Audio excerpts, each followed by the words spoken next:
evening. The Thursday, October 14th, Standing Committee, Transportation Committee is called to order, and I have to my left Alderwoman Pindall Charles present. Alderman Brooke Schottlemeyer will not be here, but we do have a quorum, and we have Alderman Rob Savage here as well. So, do I have a motion to approve the agenda? I move that we approve the agenda. I second. All in favor? Aye. Aye. Agenda approved. Do I have a motion to, I was wondering when we last met, July 8th. Do I have a motion to approve the minutes of the last meeting, July 8th, 2021? Madam Chair, I move that we approve the minutes for the meeting back on July the 8th, 2021. Alderwoman Pindall Charles, I'm sorry, excuse me. Were you at that meeting? Do you recall? That's a good question. I'll have to check. Can we push that to the Okay. agenda? Sure. Agenda? Thank you. Sure. Yeah. Thank you. We'll play the tape. Oh, thank you. Okay. All right. The next item on the agenda is the appointment of Tara Ashmore to the Transportation Board. I know that the chair of the Transportation Board is here as well, Kurt Riegel, and he has been anxiously awaiting this appointment. Hi, guys. So I don't know if everybody had an opportunity or to look at the her application and her statement of interest, etc. I had an opportunity, Madam Chair, to review it and read it. She's Ward 1 resident, as I recall. Actually, Is she Ward 1? She lives on Prince George Street. Right, Yes, okay. sorry. And I read that over, and Yeah. I move to approve Ms. Ashmore to the Transportation Board. Yes, Kurt, did you want to say anything about her, or just, I don't think so, no. Okay, good, let's just. I had the pleasure of meeting her, yeah. Oh, okay. Well, we'll just get it done, though. I second that motion. All in favor? Aye. Aye. So we, Excuse me real quick. Alderwoman Pindall Charles, you were at the meeting, yeah, I thought at the so. July. Thank you. Yeah. What I just want to say one thing about Tara, which is really cool, is that she commutes to DC on the bus. So she's a bus person, which is a good thing, that we need bus people, so. And I sent an email to Mr. Moore of Transportation, because I see that she has knowledge about railway and railroad, and I know he does as well. So I think they're going to have some great conversations. Yeah, this is good. So so that's a favorable recommendation. So next on the agenda is we are very pleased to welcome Dr. Nash, and I don't know, she'll do the introductions. Mr. Raymond Robinson, we're old friends. Raymond Robinson. Raymond. I know you're Raymond. Wasn't sure of the last name. Okay. Hi guys. So we're going to have a presentation on the portal, the transportation portal, which is kind of exciting. So, Very exciting, because It's- it's right close to Ward 3. speaking of buses, so yes. So whenever you're ready, and if you can make formal introductions and tell us All who the right. munchkins are in the back. Yes, thank you very much for having us tonight. This is Ramon Robinson, who is the head of the county's Office of Transportation. Welcome. And they've been making great strides in getting this multimodal transportation center making it come to fruition, making it a reality, which is very exciting, because the idea has been out there for a long time, and Ramon is the one who's finally going to make it happen. There's actual money in the budget. So I'd like to turn it over to him so he can tell you about it. Madam Chair, can I make one comment, please? When I was assigned to Frank Herman Harmon Elementary out in West County with the school system for 7.5 years, I had the distinct pleasure and honor of working with Mr. Robinson on the local development council out there. He gave several presentations, but also we had an issue in the Mee Village community where though there was transportation to get to the Safeway over to Rundle Mills, it was not compatible with many residents' finances. So Mr. Robinson was very instrumental in getting that bus route moved so the folks could go over to, I believe, Walmart.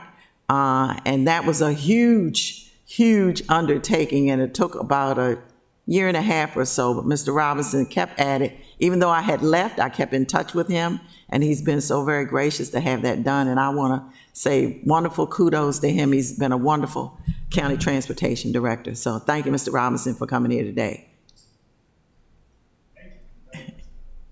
You have to understand that.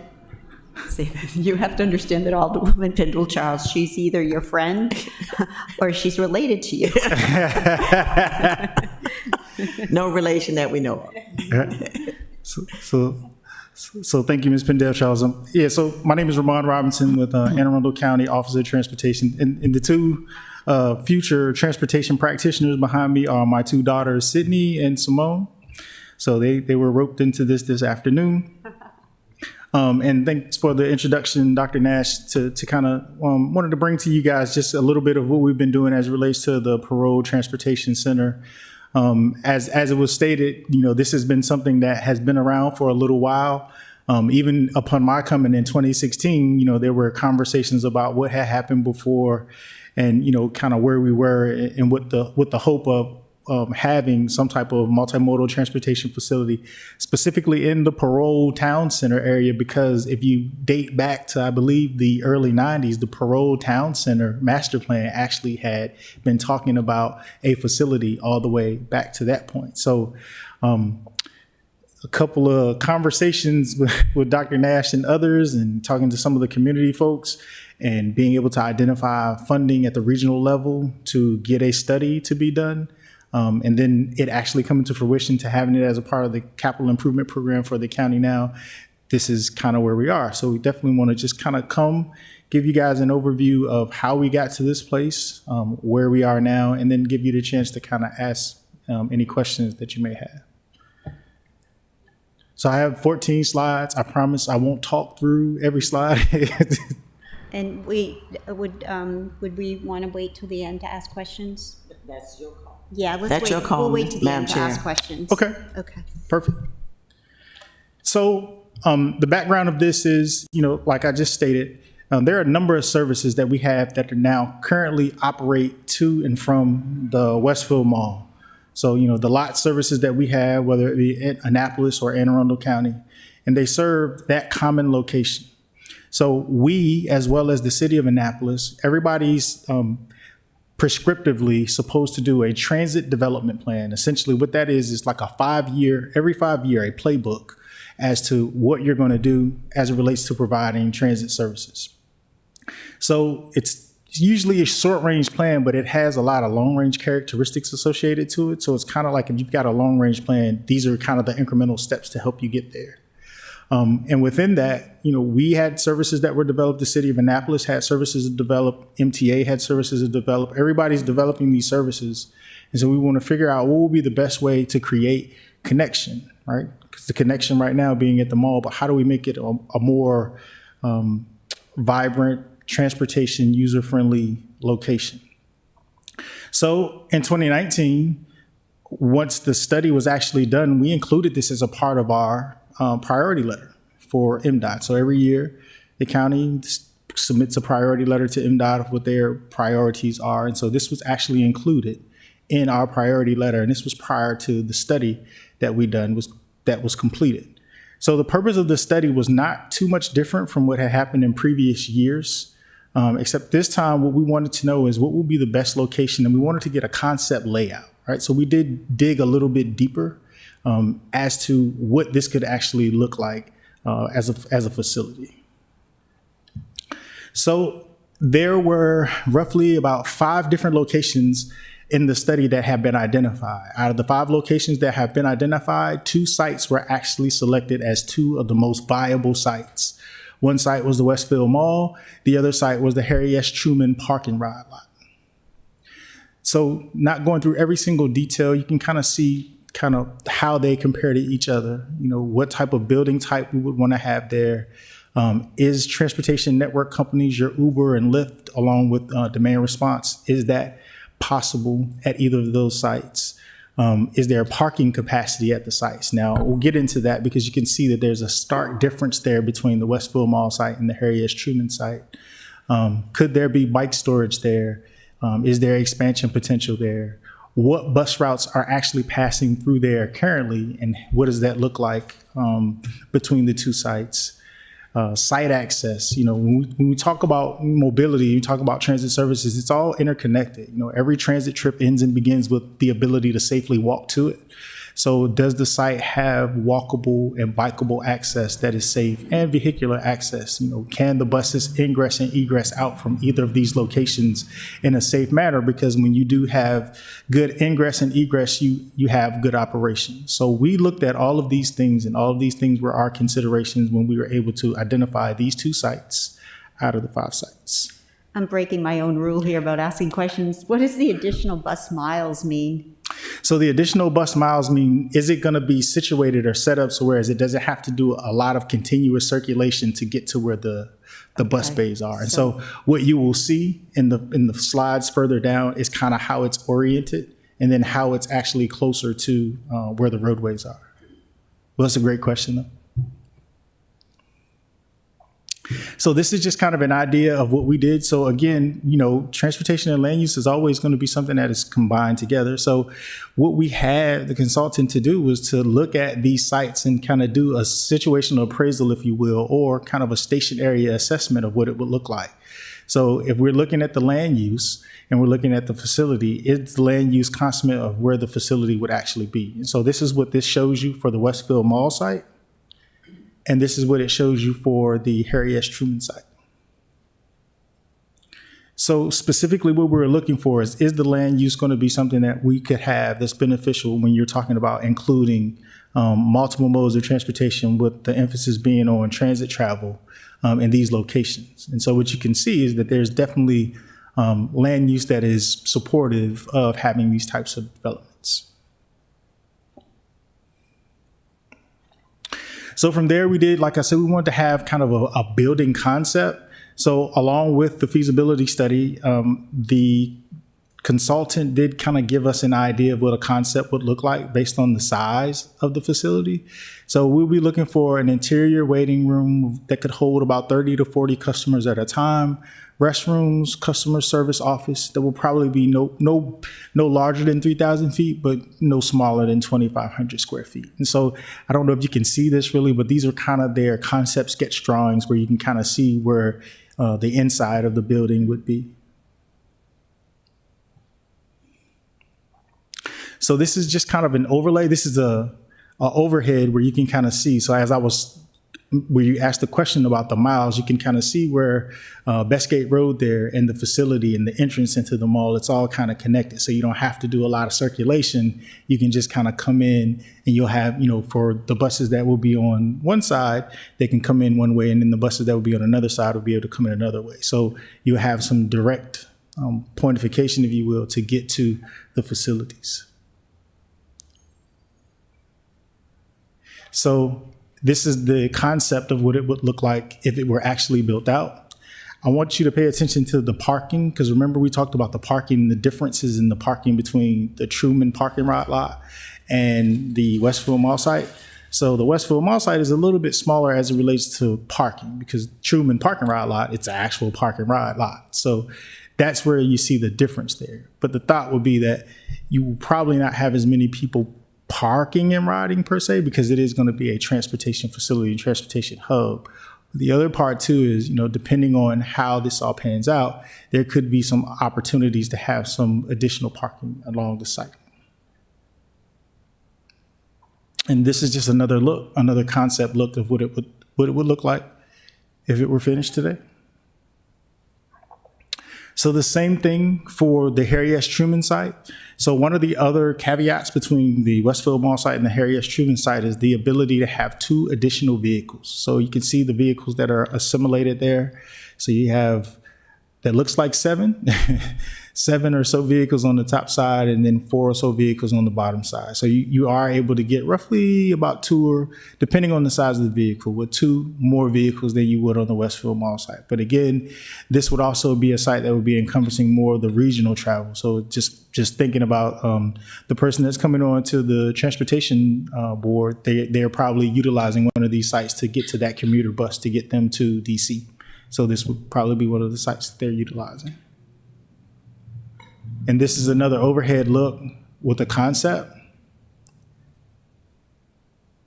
And then this is what it would look like on the ground.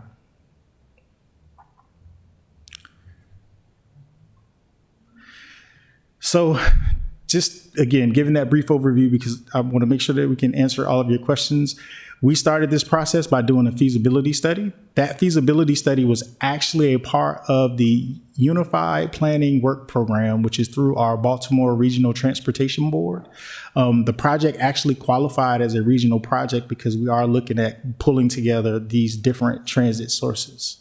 So that was good. That was a really good thing. So then, within that study, we selected the best sites in 2019. And in 2021, we added it to our CIP. We're in the process of awarding an A&E contract. The hope for the start of the design is going to be happening pretty soon. The completion of the design, we're saying, is probably going to take about 18 months, give or take. So that'll be FY22, FY23. And then from there, you begin construction with proposed completion in FY25. One of the things that I did want to point out, though, as we start the design components also have a public participation component associated with it. So it is going to be something that, we can get a lot of buy-in and community support behind what the facility is going to be. So I'll stop there and answer any questions. I guess I'll go first. So it's in the county's capital budget. So does that assume that from bond funding or federal funds or Build Better Back funds? Is it? I guess it's not funded right now. Or No, it's in the budget. It's funded in the CIP, so it's funded. It has the different funding stages. Okay. So right now, the funding for design is actually there. So if you were to look in this county CIP right now for this project, you would see funding for the design, and then you would see the out years funding, which correlates with the construction. the construction. Now, that doesn't mean that we don't want to, or that we are not taking this as an opportunity to reach out to the state. As I stated, we had it in our priority letter, so we want to make sure, because this is not just going to be something for the county and the cities, it's going to be something that the state and their transit agency is going to be utilizing as well. So if there's any support that we can get from the state, that would be good. And also any federal grants that are out there that would fit this project, we're actually looking at that as well too.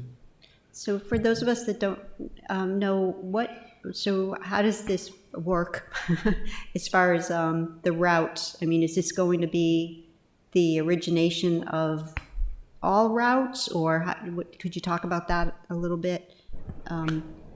How it works as a portal? Sure. So you've been to the airport before?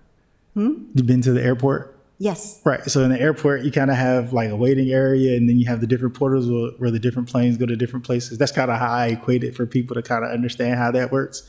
So this will work in the same fashion, except it will be for buses. So the waiting area will be for people that will be waiting to make seamless connections to other services. So I could hypothetically take a bus from Riva Road to get me to the mall, and then if I needed to get up to College Parkway to Anne Arundel Community College, I would be able to transfer there. But I would now have an environment that is safe for me to be able to make that transfer to get up there, and then vice versa. And extending into the city routes. Right. So when we did this, part of the operational component is looking at what's currently there. So I think in that second slide where we showed which buses are actually occupying, that does take into consideration the routes that the city's operating, the routes that the county's operating, and the routes that the state is operating. This is really great. Are there any new routes anticipated, or with this? I mean, like to go to New Calton or something? So yes, we do, and that's a great question. So as a part of the transit development plan, and I can pull that up for you guys if you want to see it, but the transit development plan for us does kind of show us developing a crosstown network and also making connections to New Carrollton, because we're thinking that connection into Metro, kind of the connection there for people kind of coming and going, we think that might be something that would be beneficial for us. And again, on the other side, on Maryland 2, going up to the community college, ideally, the hope would be to set up a service that you can get from downtown Annapolis all the way to the airport or to Arundel Mills Mall. So the network is a part of this, particularly as we're laying it out. I will say that some of these services too are not just going to be big bus services. So we're looking at alternative services. So, the transportation network companies like your Uber and your Lyft. So there'll be a place there for them. But the county is also, started to look at, evaluate, and implement some flexible services. And what flexible services are vehicles that are a little bit smaller, not the big buses, but they can kind of navigate into a lot of different areas. So imagine it having a fixed route appeal, but it can deviate and pick up people and then kind of still meet at the transportation center to kind of make the distribution to other services. Yeah, we're looking at that too. We got some money in the budget to develop software to extend our services, and we call it microtransit. Microtransit, yep. Yeah, I'm hogging questions, but I just have to ask this one. Are we assuming that there'll be electric buses and we have the infrastructure for that, or is that a separate project? I think that's a separate project, but I think, as it relates to electric buses, one thing that I can say with a pretty good degree of certainty is, a lot of the federal appropriations for the federal dollars, whether it be Federal Transit Administration or any of the other modes, are actually investing or wanting people to invest in no or low emission vehicles. So it could be that some of these vehicles, there's hybrid vehicles, which, kind of have a component that has both, combustion engine and hybridized, utilizing batteries for that. So I think there's that. I was just at a conference not too long ago where they have the ability now to take some of the smaller vehicles like we have and kind of retrofit them so that they could become hybrid vehicles. So I think that's something that's out there that people are starting to look at too. The county executive, as you all know, he has his stance on, what he wants to have happen for the county's fleet as it relates to 2037. So everybody's kind of working to try to get to that point. I won't say that this is directly correlated with that, but I don't think that it's far reaching that it won't be included in some way. We have the chair of economic matters here, so I had to ask that question. Any questions? Thank you, Madam Chair. Yes, I was going to ask about the taxi service or whatever spaces you would have at this complex to get folks from the bus to wherever they might need to go. That's not on the beaten path with the bus service. Yeah. So great question. And yes, the concepts don't really lay it out very well, but as you get into the deeper design, you'll kind of see some of those kiss and ride areas that will allow for taxi or Uber and Lyft drop-offs. Thank you, Mr. Robinson. You're welcome. You'll have to watch the tape of this meeting because your daughters are photobombing you. While I don't know if that's good or bad. Are there any questions from the audience? Kurt, do you want to say anything? You can come up to the mic. Kurt is the chair of our transportation board. Do you know each other? Yeah. Yeah, we have high speed just to. Oh, wow. Works. Yes. No, I think it's a wonderful, the potential is wonderful. I am curious to know how all of these services, particularly the private ones, are going to be seamlessly integrated with public services such as the city and county buses. It sounds like a difficult problem. So we think that with the capacity that we have already established as a part of the kind of the baseline for the facilities, we think we'll be able to accommodate that along with some of the frequencies of the local services. So we think that there's going to be sharing, but I think that we're going to be able to accomplish that sharing just kind of based on the amount of space we have.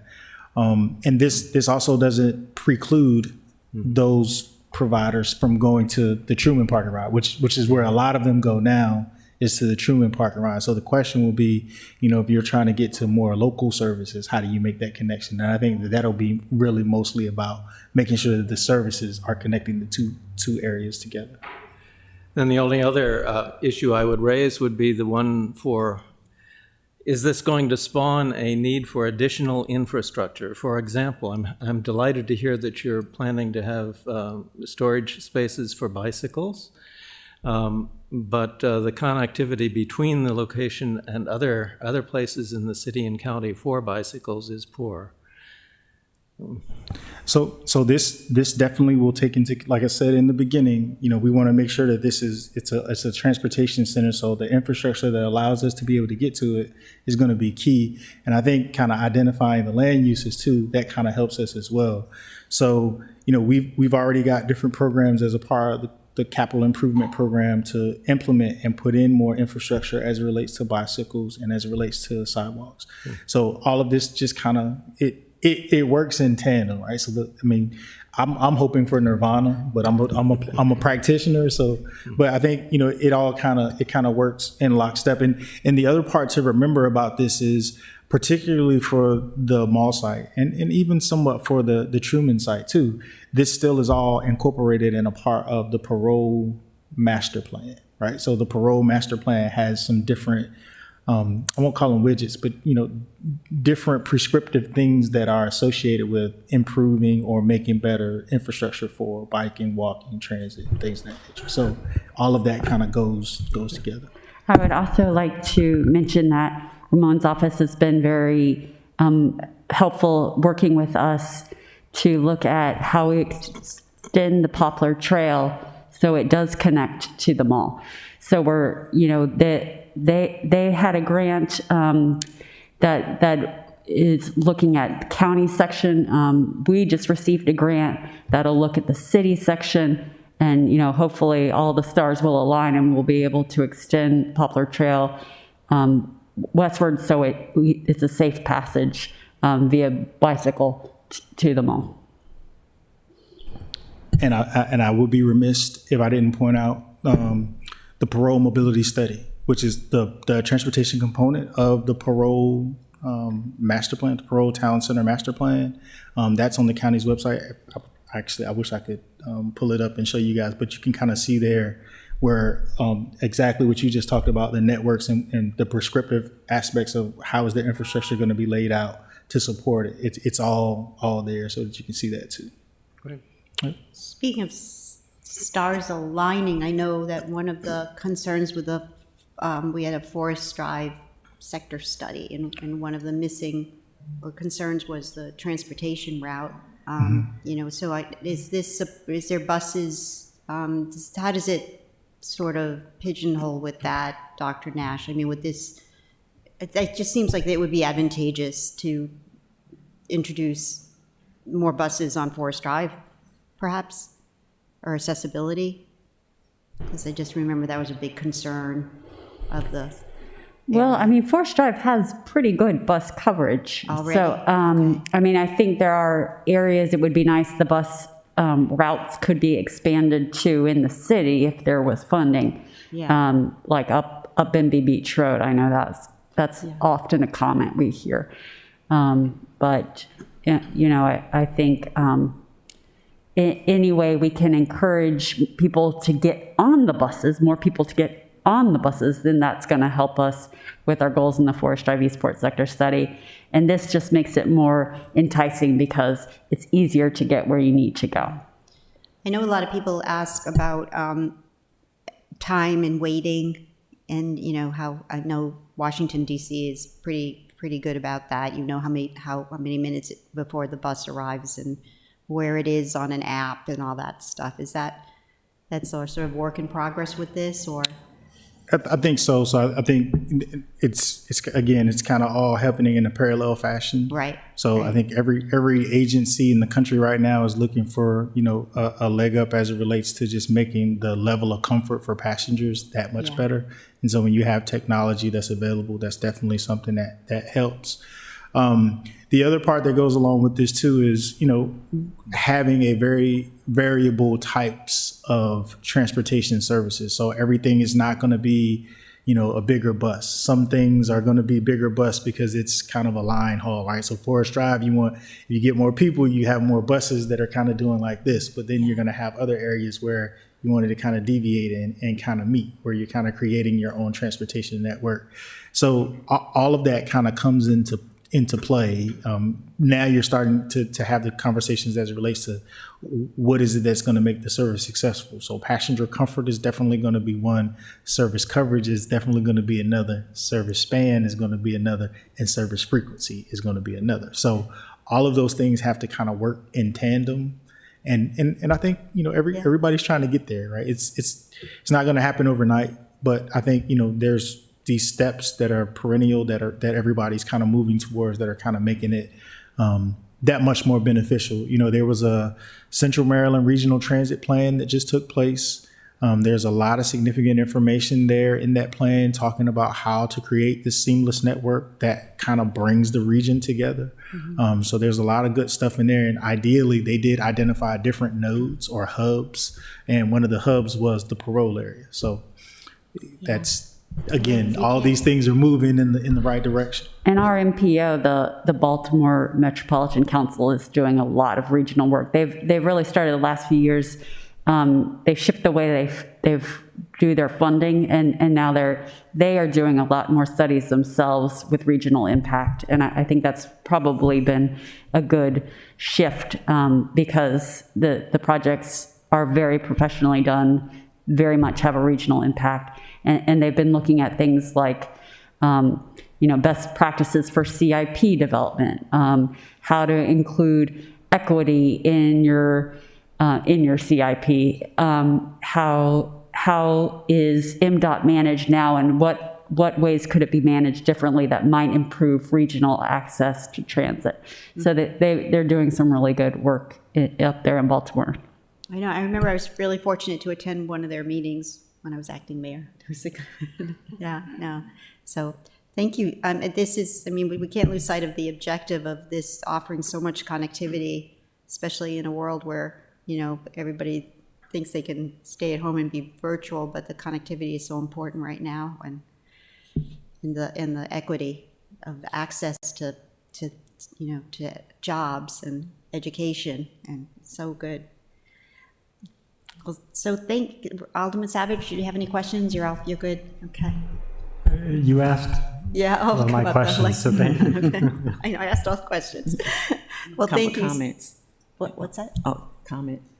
Yes. Okay. Thank you, Madam Chair. No, I just want to say, when I first got on the council, early in my tenure, I guess it was 2014, we had talked about a multimodal transit center. Initially, we talked about it being where the Chick-fil-A is now, up on Somerville. That was one of the early concepts.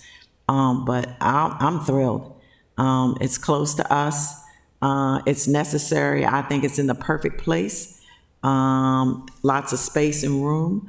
But I know it's going to be very successful. So thank you so much for bringing this to us, Mr. Robinson, Dr. Nash. Really appreciate it. Thank you so much. It's very exciting. All right. Did you guys do your homework while you were there? So cute. All right. Well, we have legislation on the agenda next. So we can, I know I just did my Alderman Arnett imitation by hogging the mic. So the first piece of legislation we have, well, they're hand in hand. One is an ordinance and one is a resolution. The tree removal on private property. We have Alderman Savage here, so that's great because we have the opportunity for him to give us a little briefing about the objective of the legislation and where we're at. Thank you. Okay, do you want me to go ahead? Yeah. Yeah, thank you for the opportunity. So this particular, I have two ordinances in that are dealing with trees. This one in particular has come to you because it impacts Title 14, which has, I guess, our public assets kind of. It deals with sidewalks. And I think streets maybe, but because the original intention for this was to protect trees near sidewalks and near roadways, I think that's why I got put in this section, in this chapter. But in any case, the reason I've introduced this is because the city has gotten an updated tree canopy study, and I'm sure you're aware, we have our tree canopy goal that's in the comprehensive plan, and to increase our tree canopy. And over the years, I think it's shown that we've actually lost a little bit of forest, and I think we've done a good job of updating our laws that impact larger clearing, like at development sites, with the no net loss legislation, which I think everybody here supported.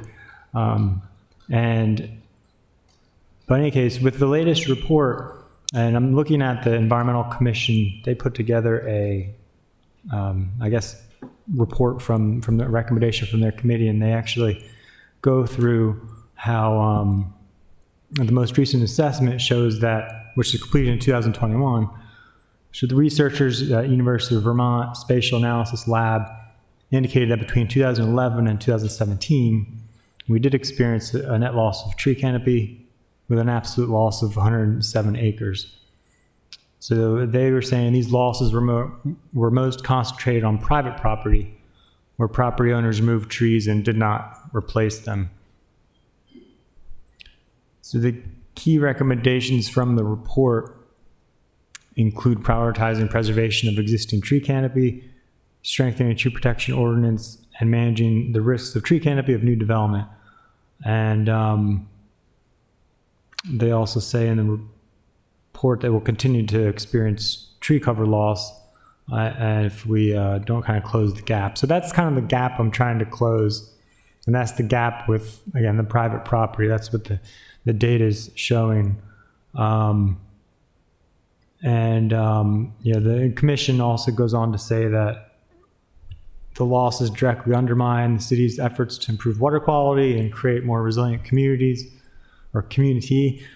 and that trees are some of the most cost-effective practices for intercepting and filtering stormwater runoff. So that's kind of provides a good context about why I put this together. And I also, just through conversation with staff, the city arborist, Brian Adams, says, I know he's had issues in the past with enforcement on, just in terms of enforcement on some of the contractors not being necessarily effective.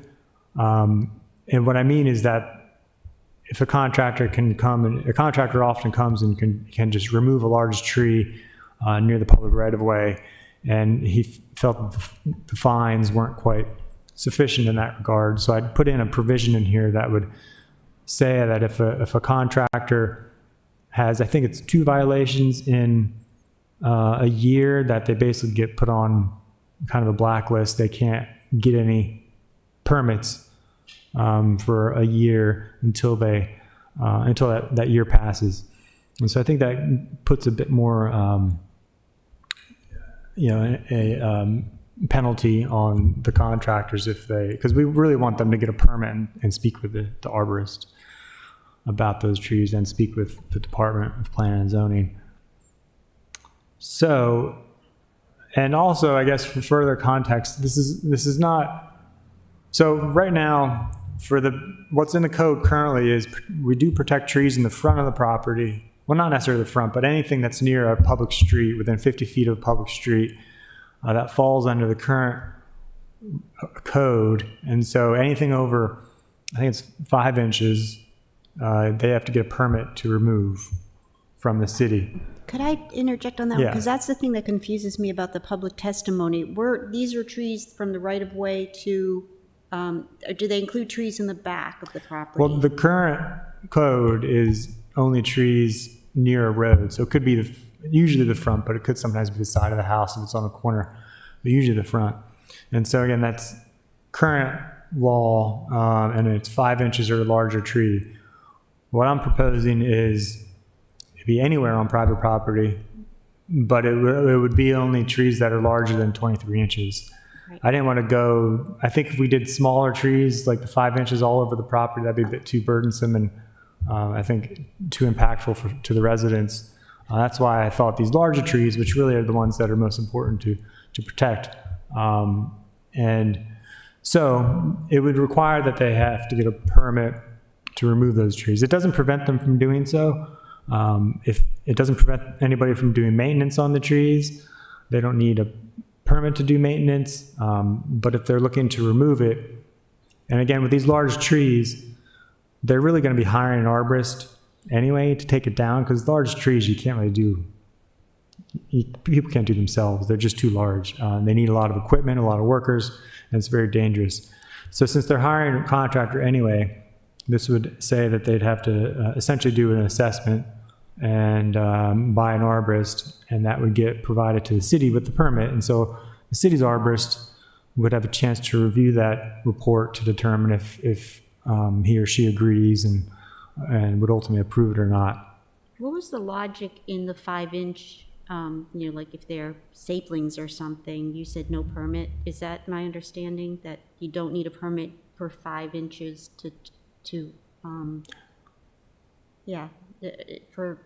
Well, current code is anything over 5 inches, you need a permit in the front of the property. Yeah, but your legislation, if the tree is less than 5 inches, it may be removed without a permit? I think I'm reading. My legislation would be a tree that is less than 23 inches Okay. could be removed without a permit, unless it's in the front of the property. So there might be a mistake in the staff report, because that's what was. Sorry? There might be a mistake in the staff report of your legislation, because it says if the tree is less than 5 inches in diameter, it could be removed. And then it goes from 5 to 23 inches. No, that's right. Oh, it is? Okay. Yeah. Okay. Yeah, I guess, yeah, that's right. Maybe removed without a permit. Well, I guess to clarify, the staff report, I guess, is a little confusing, because the second line says the tree is between 5 inches in diameter and 23 inches, says needs a permit to be removed, but that's only in the front of the property, current law. The legislation as written would not require a permit for those trees unless they're in the front. Okay. But if you're talking about trees in the back, Yeah, I think there's That's right. I can explain, because when I wrote my staff report, I didn't realize that the ordinance also applied to areas outside of the tree conservation area, which is why I asked, and I'm thankful for Alderman Savage for adding Amendment 2. So it takes out tree conservation area, so it's now clear that it applies to trees on private property. Do you want to look at the legislation as amended to see the whole picture? Would you like to go through the amendments? yeah, I can go through the amendments, yeah. And remember, the tree conservation area that Dr. Nash alluded to is that she mentioned, that's the area in the front of the property, and that's where those trees between 5 inches and up are essentially protected. You need a permit. But the rear of the property, anything outside of that conservation area that would not be part of the conservation area anymore. But they would have, that's where the larger trees only would be protected, not the smaller ones. Do you want me to, are there any questions on the what's written in there now, or do you want me to go right into the amendments? I'll refer to my colleague. Do you have any questions, Alderwoman Pendleton? Not at this point. I'll let Alderman Savage continue through the Do amendments. the amendments. Mm-hmm. Okay. Well, Amendment 1, and this came from Planning and Zoning and/or Law Office, and this just, I guess, Dr. Nash, do you want to explain this one? I think it just clarifies. It actually, well, it looks like it just expands upon the policy to explain what we're trying to do. The policy that is currently in the code is a little, is limited to these conservation areas. So I thought it would make more sense to clarify that this is a policy change because you're shifting the direction of the policy in that you're including some trees anywhere on the lot. Whereas before, Title 14 only spoke to trees in along the front right-of-way. So the policy is shifting a little bit. To be sort of 360, I mean, is that what you're saying about policy, or around the Well, residents, I or think what she's, Right. what do you? I think what she's saying is kind of the policy as written. When I drafted this, I wasn't thinking that the policy would need to be adjusted. And I think what Dr. Nash basically is incorporating the protections of the larger trees within the overall policy for that chapter. Because the policy in the chapter kind of just focused on the tree conservation area in the front. Conservation area. So this just incorporates. Oh, so that's how, I get it. That's how you're looking at it. It's an expansion of the conservation area policy. Yeah. Sort of. Right, and the conservation area itself isn't expanding, but the trees that we would look at and require a permit to be removed is expanding because it now will apply to larger trees anywhere on the lot. So even outside of the conservation areas. Okay. So that speaks to Amendment 1 and 2, really. Yes, yeah, but yeah, 2 as well. Amendment 3 deals with essentially, so it would allow, because I've tried to respond to some of the concerns we've heard from in the testimony, and this would allow the department to waive mitigation or the fee in lieu if the property owner has already planted trees within the past 5 years that may not have been a part of any kind of prior mitigation. So for example, if somebody just because they wanted to plant a few trees on their property and then they decided to take one down, I thought they should get credit for what they've already done, even though they didn't have to, because they didn't have to, they just wanted to expand the trees on the property. So this kind of just works to address that concern. And the other part of it was giving some. So currently, the city arborist has flexibility on the mitigation. They can actually change. Dr. Nash, correct me if I'm wrong, but it sounds like he can actually change the mitigation. He's flexibility on that in terms of, and also on the fee in lieu. So Maybe because of the health of the tree, or is that a factor? Well, I think the flexibility comes into what size tree gets replaced and the species and how many. Is that correct? That is my understanding, but I think that is more of a practice. I think it'd probably be better if it's codified, perhaps with stronger criteria, and I saw the law office weighed in on this as well, that we need to really specify in what case we're going to waive the mitigation and by how much. I think that within the past 5 years is a little tricky to verify. I guess it would be the applicant's responsibility to be able to prove that.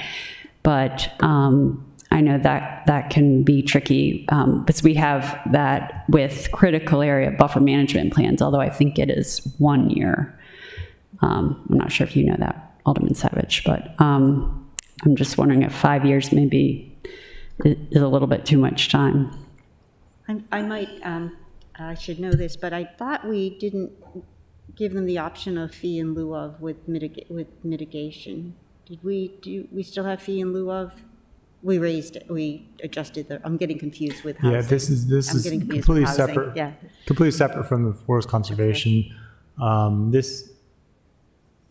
trying to remember where this fee in lieu is listed. But you're right, Dr. Nash, it'd be hard to keep, I don't know if people keep that record or not of trees they've cut down in the last 5 years. It kind of puts the onus on them. a little bit.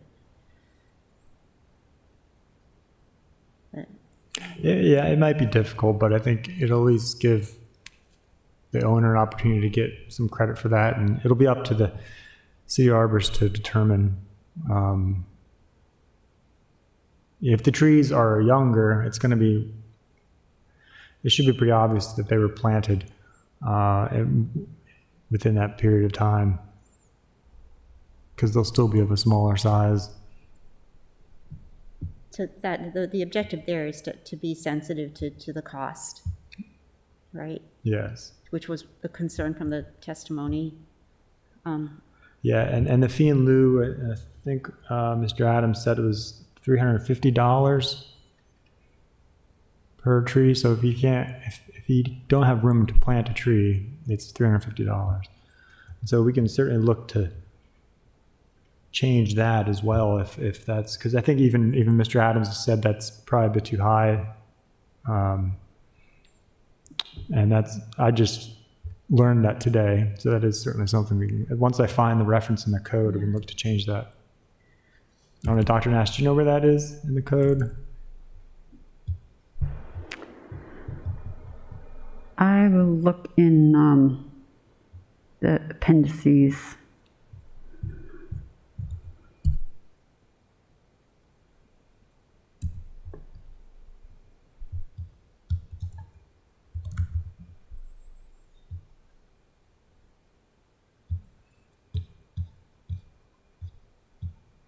Yes, yeah,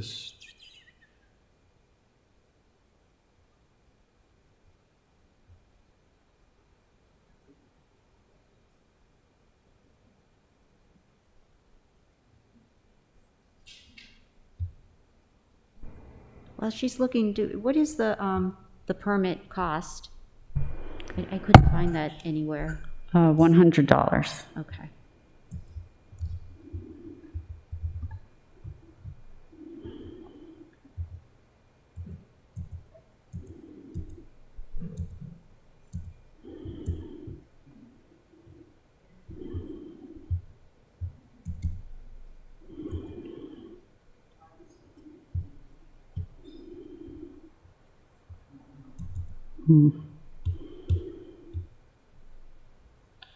So I don't see anything listed for fee in lieu. So that is something we can add in the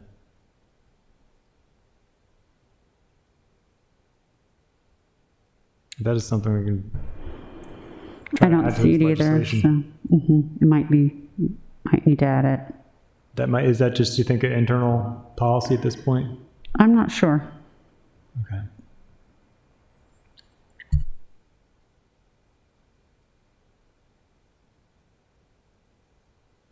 It's possible it's in 17.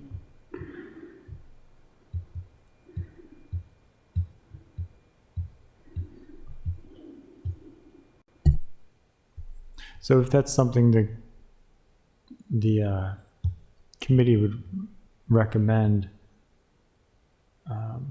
could certainly look to incorporate that in as an amendment or attached legislation.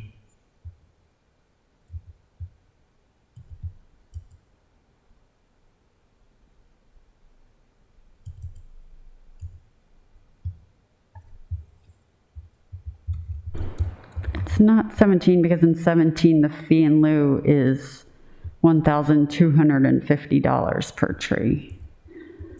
So I'm not sure where the 350 number comes from. Yeah, it looks like the code says currently, if no alternative planting site can be located, a fee equivalent to the in-ground cost of planting replacement trees shall be paid by the permit applicant to the city. So it's not actually, it doesn't look like it's actually specified in the code. So that is language I'll have to look to improve. So are there,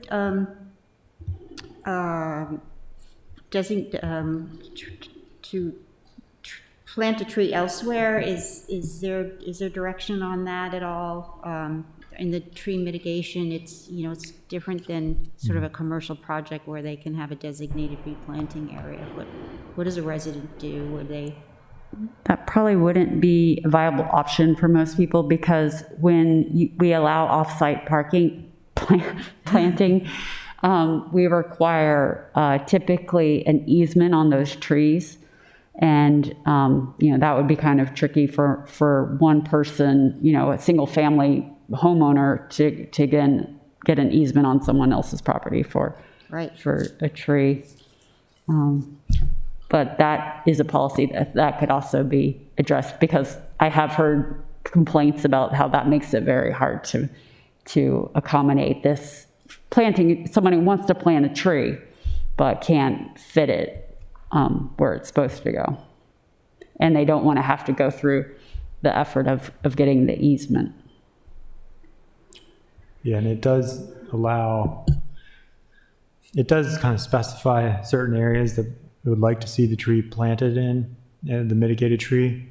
But it does allow the arborist, or the department, I should say, to figure out any kind of appropriate area. And so that could be, the easiest would probably be a street tree, if there's a location to put a street tree, or on city property. So I will look to, I'll have to speak to the law office about the best way to adjust the fee in lieu amount. How does that work now if a resident cuts down a tree? Without approval, or? What's that? Without approval, or with approval? I guess with approval. Brian comes out and says it's okay to come down, and they chop it down. Do they replant something? They do it depends on a couple of things. It depends on exactly where the tree is. Yeah. If the tree is in the 100-foot buffer, Brian doesn't even go out. That's Cynthia. She'll go out and they'll have to do a critical area buffer management plan, and they will definitely have to do replacement trees. For Brian, if they're doing construction and they're removing trees as part of that construction, there's specific replacement requirements that are in Title 17. Okay. But for Title 14,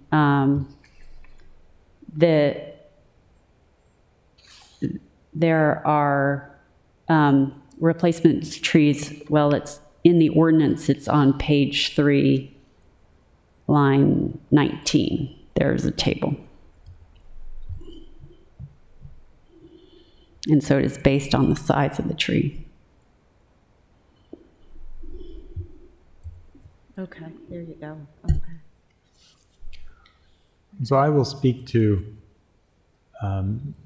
Mr. Adams or Dr. Nash about just what costs, how much it actually costs to do a tree planting per tree, and see if we can get an accurate cost actually put in the code somewhere. I mean, I would assume we would use the same amount that we use in Title 17 and 21, which is the $1,250. But I do need to talk to Brian about where the $350 number is.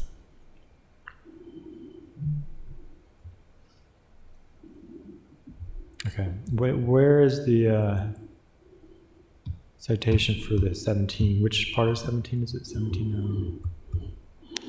I just had it. Where did it go? Okay, it is. If you're looking in the fee table, it's under 17.09.070. And it's $1,250 outside the critical area, or it's $2,000 outside of the critical area on units of land 40,000 square feet or greater. It's $1,250 if you're in the critical area but not in the 100-foot buffer, and it's $2,000 if you're in the critical area, not in the 100-foot critical area buffer, but you are on a property that's more than 40,000 square feet. So somewhere between $1,250 and $2,000 for the fee in lieu. And I believe we base that number on our estimated cost of planting, because we have to base our fees on The actual cost. Yes, that's right.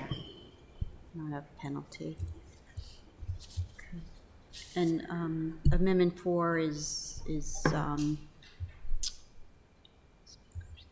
Amendment yeah, 4. that's if it's in a critical area or something, you're gonna, And so the concern was that if somebody has a larger project, that they'd have to get, a dozen separate permits. If they're taking down a dozen trees, they'd have to get a dozen permits. So this just says that review for those tree removals is going to be incorporated into the overall review for larger review, be it critical area or grading or what have you, site design. not on an individual basis. Yeah. Sort of, yeah.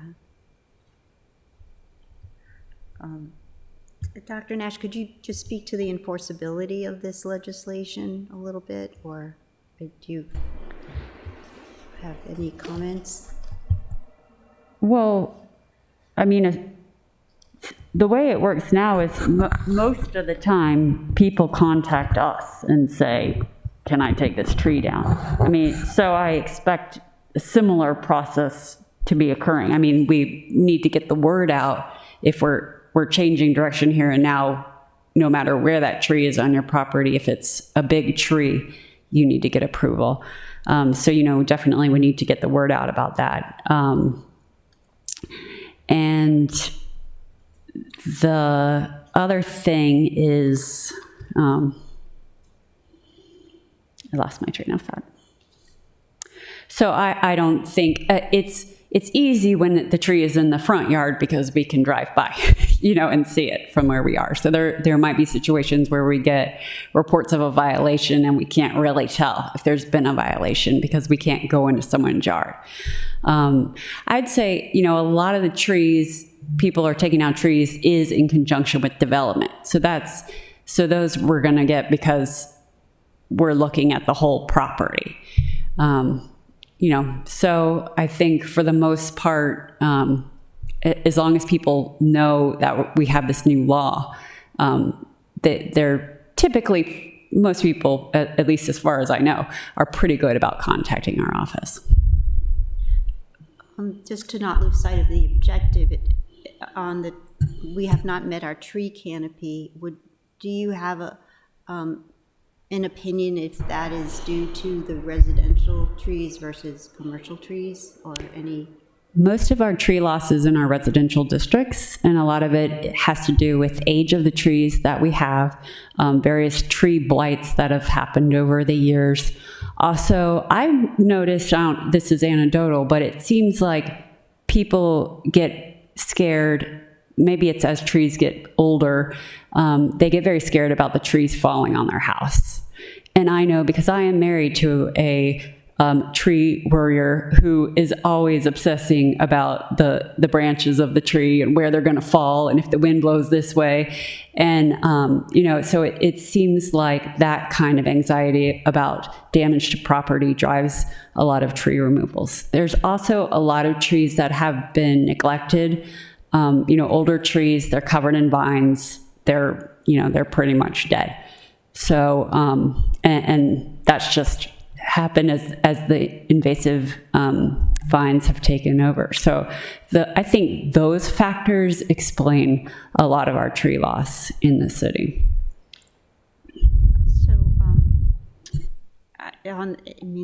So, we've identified a problem that nationally we've identified a problem, and this is our attempt to address it. Alderman Pendle-Charles, would you like to discuss more or entertain a motion, or? Yeah, I'd like to discuss more. As Alderman Savage and I have discussed on a couple of occasions, I have a very vocal resident who's testified several times here to talk about this legislation. And her angst is basically based upon the cost and the impact that it has on middle class, I'll call middle class for lack of a better term, residents. And the neighborhood that she lives in has quite a few trees. I'd say probably 75 homes-ish, something like that. So it's a pretty significant neighborhood. It's an older community. It's been there about 50 years, I think. And you know, it's somewhat strange, Dr. Nash. We had a meeting this morning with a resident, and I'm not going to get into the particulars, about legislation and certain impacts that it has on residents. I won't say limited means, but they don't live in $1 million homes, put it that way. And it's awfully odd that we're having this conversation about the trees, because one could argue that this is, I won't say similar, but you could make a similar argument concerning the impact that this has on one's financial situation. And that's the meeting that we had a pretty intense conversation this morning with a resident about that very same argument. It wasn't about trees, it's about something else. And how one could look at a situation and it looks pretty benign, but when you look at the impact that it has on those who have to comply, it could be pretty devastating. And I'm not going to get into the conversation of the civil rights movement and fair housing law and voter rights legislation and all of that, but I'm not saying this is akin to that. But when this resident brings this to our attention and the impact that it has financially, I think we really need to take a good look at that, because there are some other pieces of our code that could very well fall into the same category, that we've really not looked at it with a certain lens. In fact, I'll be honest, I hadn't until we had the conversation this morning, and it really kind of pushed me back. I had to think about it, that there's some things in this city that we take for granted. And we heard some comments on that concerning this at public hearing. But I think we need to take a more critical eye. We talk about Annapolis not being affordable for many residents, and we know that's the case. That's why the ADU legislation was passed, because of the lack of affordability. And now we may be looking at arguably some legislation that would impact that as well. And that's what the resident has been bringing to our attention. And that's what the discussion was about this morning. So it's just, I wouldn't have never thought about it in that context, but for the meeting we had this morning. Does that make sense to you, Dr. Nash?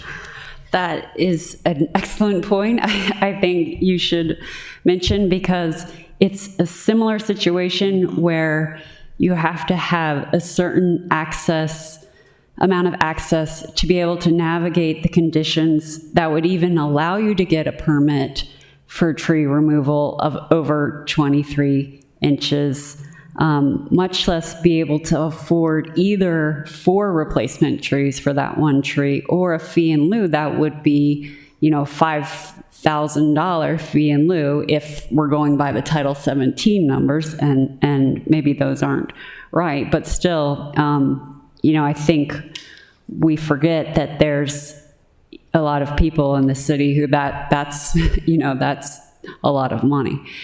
And so I think it is a good point to bring up and to think about. I know our critical area fee and lieu, which I'm more familiar with, are also very high. And it's sometimes it's hard to tell people, how much they're going to have to pay. It can be a pretty brutal conversation, especially when, similar to what we were talking about earlier, they look at their neighbor on the left side, they don't have any trees, they look at their neighbor on the right-hand side, and they're like, why am I the one stuck with trees that are gonna fall on my house and kill my children?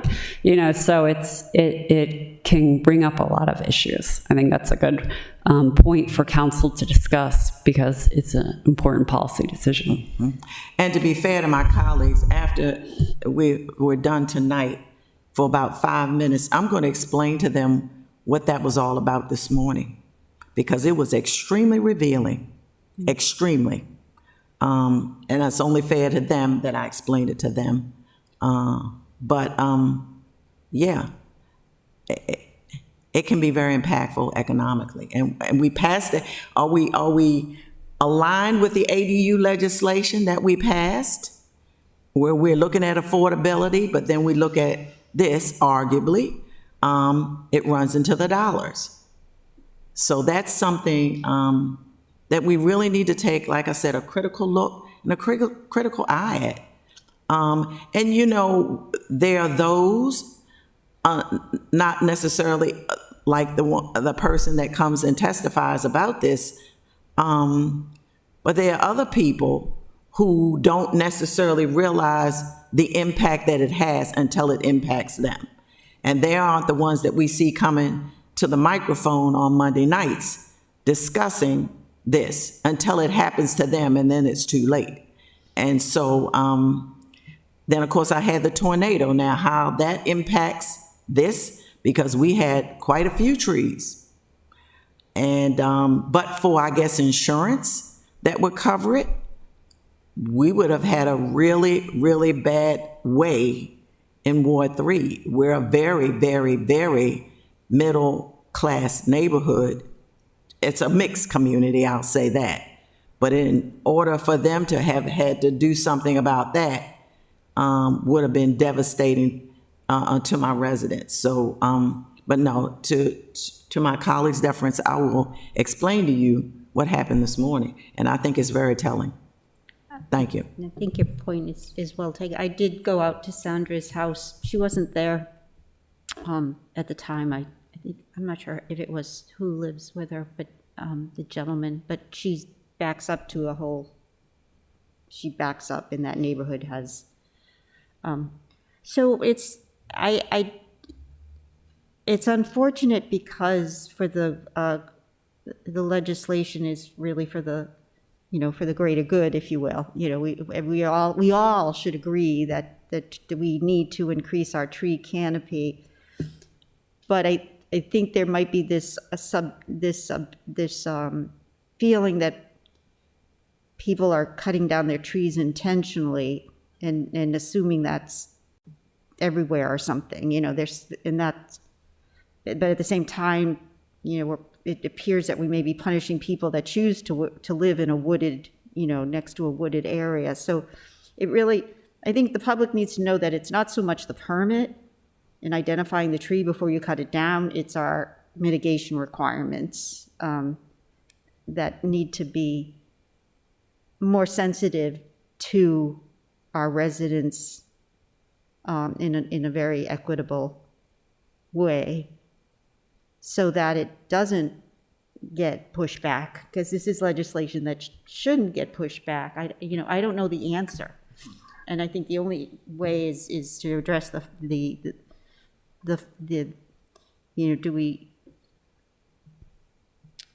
I don't know. It's the money part that I think needs to be addressed.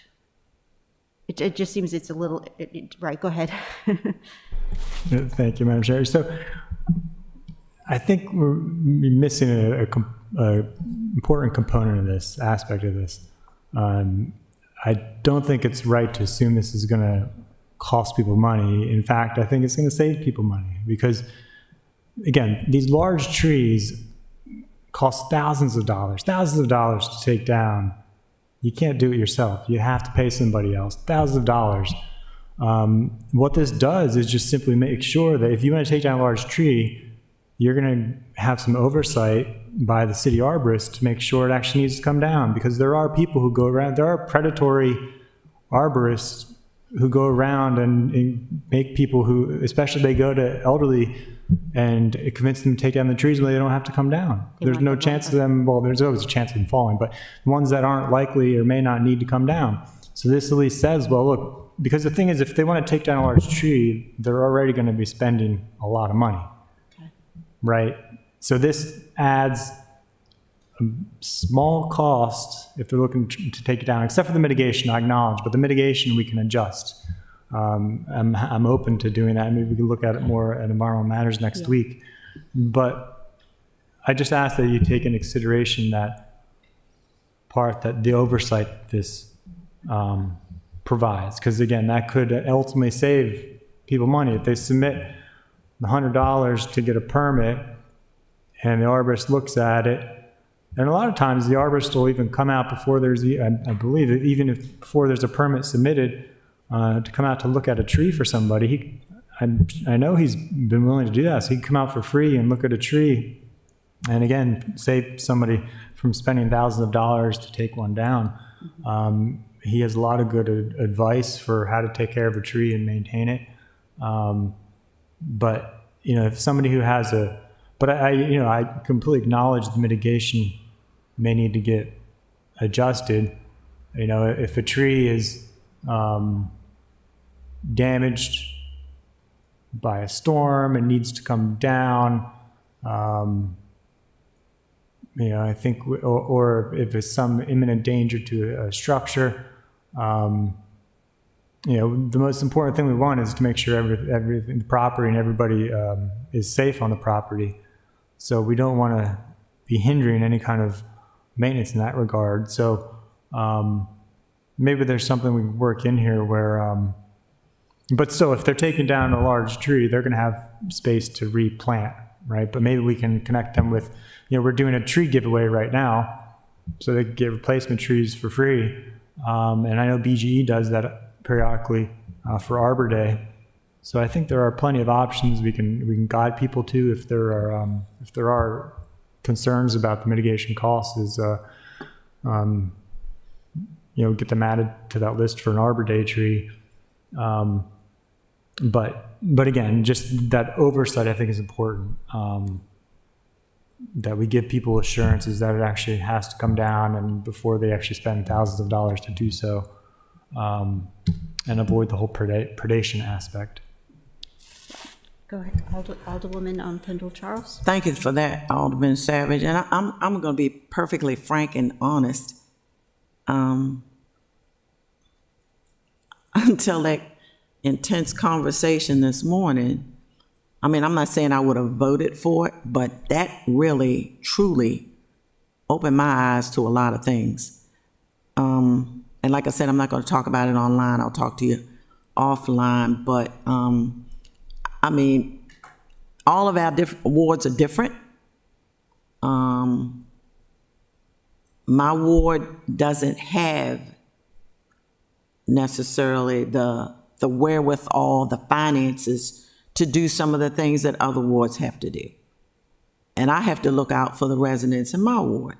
And it's not just the vocal ones. I'm thinking more internally about even this morning that brought me to a place that I hadn't thought about. I'm just saying, it has really changed my perspective from this morning. Takia, what is the process left to do on this legislation? What committees? Does it go to environmental again? Yeah, we haven't dealt with it yet, so it's going to be on the next. Is it on yours? It should be. If it's not, we could add it on there. I'll check, but Okay. I know the other one's on there. I think every alder person has to get involved in this as far as addressing the. Yeah, it's environmental matters. That's it. What's that? Environmental matters. That's it. Okay. So there's more discussion to be had. So can I entertain a motion as to what our action? Are we ready to vote of favorable or unfavorable with future discussions on the financial hardship? No. I can't in good conscience do it. I really can't. I was. It's become more pronounced even since this morning. I will say that. Okay.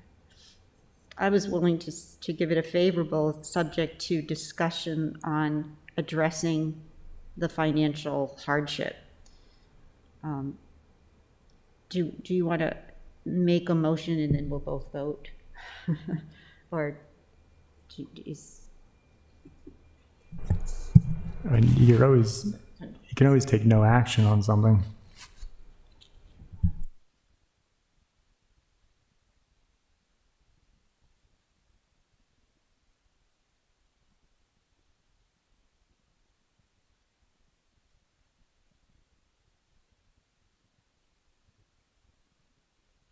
without Brooks here, maybe we'll have, I want to move the legislation to have more discussion. I don't want to stop it. I think there's really good discussion to be had at Environmental Matters.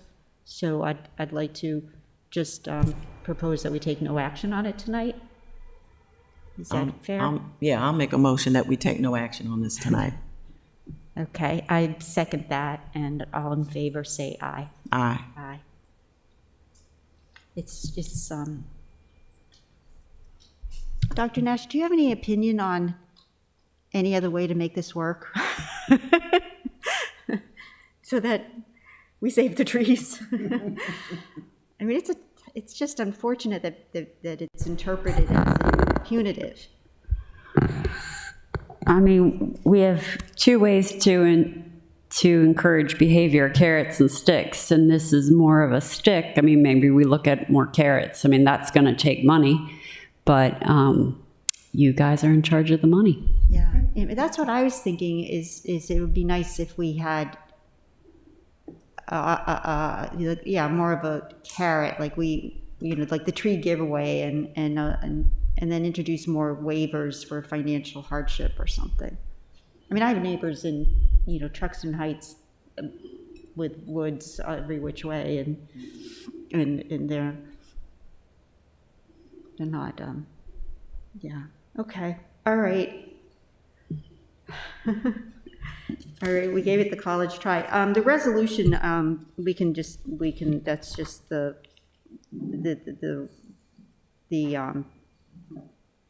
establishing the fine, so I think we're going to have to defer that as well, or take no action on that as well. Do you want to make that motion? Yeah, I'll make a motion to take no action tonight on R-23-21 tree removal on private property fines. I'll second that. All in favor? Aye. Okay, Kurt, thank you for your patience. Thank you. I thought maybe you enjoyed that conversation, but yeah. We have Kurt Riegel here with his update from the Transportation Board that is rocking and rolling. Good night, Dr. Nash. Bye. Thank you for coming. Thank you. Yeah. Well, thank you for having me at the table, as is now the custom monthly, and I really appreciate the opportunity for the Transportation Board to interact directly with this committee. We have been meeting monthly, except for August, and I want to discuss just two things. You successfully helped us get this bicycles on sidewalks ordinance passed. The county picked up your example and passed a similar ordinance, so that the county and the city are now in sync with respect to bicycles on sidewalks. You also passed a resolution urging the state legislature to reverse the default setting in state law. We expected the county to do the same thing. Stuart Pittman has determined that there's no need to go to the county council in this case. He's simply going to write a letter of support for reversing the state law, thereby, I guess, avoiding any controversy on the council that might come up. And I think that's adequate. I have met with Delegate Lacey and with Sarah Elfreth, Senator Elfreth. They are primed to receive this and to work on our behalf to reverse state law. So that's the bicycle situation. I consider this a very small matter in the total scheme of things, but thank you for helping us on that now and making a little bit of progress. Anything to prevent jumping the curbs, if you will. So, thank you. We have been working for several months on a much larger issue, and that is the concept of fare free transit. And it's based on a very simple set of considerations. One is that we have lots of buses driving with essentially no people in them. And so we are paying, if you work out the cost per passenger trip, it's a very large number. There are two ways of, a way of reducing the cost per passenger trip is to get more people on those buses. Because the incremental cost of running more people in a bus is essentially zero, but and so you divide a fixed number by a larger number of passengers and you get a lower cost per passenger. The other consideration that I wanted to remind you of is that the bus service is already heavily subsidized by the city and from other sources, federal and state sources. Our preliminary look at this is that way less than 10%, on the order of 6%, of the total operating and capital budget for the transit system, the bus transit system, is paid for by fare collections. And to the extent that if the city can find some other way of covering that small percentage of the total operating and capital costs, I think there's a good chance of getting many more people on buses and making the whole system much more cost-effective and providing better service to the city. Can you say that one more time? The fare is what percent of the We total think it's cost? on the order, we have to do some more refining of numbers, but it may be as low as 6%. If you consider both the operating costs plus the amortized capital costs. And it's so we are heavily subsidizing the system now, and it's not being used as much as I think we would all like to. A consideration that's very much on all of our minds is that Hillman Garage is coming down in conjunction with the redevelopment of City Dock. And this is an opportunity, I think, to really beef up the transit system because we cannot use cars during that transition period in the way we are using cars now. And this, if we are going to do something like this, I think this might be a very opportune time. But what I want to say right now is that the Transportation Board is working on this. We have a committee of 3 with others joining in as they like to run the numbers and to come up with some concrete suggestions to you for how we might manage this transition. It is a transition that increasingly is being made by cities across the country as they realize they're just not getting what they should be getting from their investment in transit. And that's my update. Yeah, I believe that DC actually, it's funny how these crises or these milestones, whatever, create change. And we talk about Hillman and retraining people, but in DC it was the pandemic that they waived all the bus fees and people got to work. And so they extended it. But the county, by the way, I was not aware of this until recently, but the county itself is now fare-free. They are running on funds. They are covering their shortfall with this temporary, the COVID-related federal subsidy, but they are not collecting fares now. That was I brought it up in the budget cycle. That was my first proposal, was to sort of have this pilot. And I thought we could use AARP money, but it's already been committed. Right. And I'm not sure about next year, but just so the Transportation Board has an immense amount of talent. I know that Beth Dozel and John Purnell are working on this. I'm not sure who the third person is. It might be you. Yeah, the 3 of us are the sort of core group on this. Yeah, so I really look forward to their report. That's a really big deal. It is. So thank you. Thank you for that. And Kwaku is involved in the discussions. So yes. We've met with him a number of times. You're turning him around a little bit, I think. Yeah.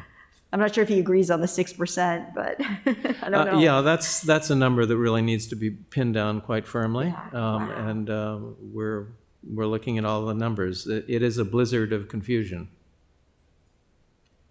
Yeah. But anyway, thank you for your attention. Well, thank you very much. Well, thank you very much, Any questions? as always. Yeah, as always. It's good to see you. Great to see you.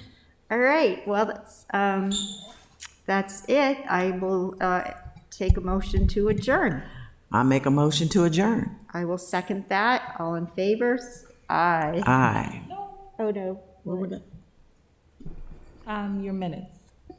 Oh, right, we have to go back right. to the minutes Right, because right, we right. realized that Alderwoman Pendle Charles was there. So Yes. could I have a motion to approve the minutes that were prepared for the July 8th, 2021 meeting? I move that we approve the minutes from that July 8th, 2021 meeting. And I second that. All in favor? Aye. Minutes approved. Rhonda was not a hologram. All right, so I think I can go right to adjournment. So meeting adjourned. Bang. Thank you. Thanks.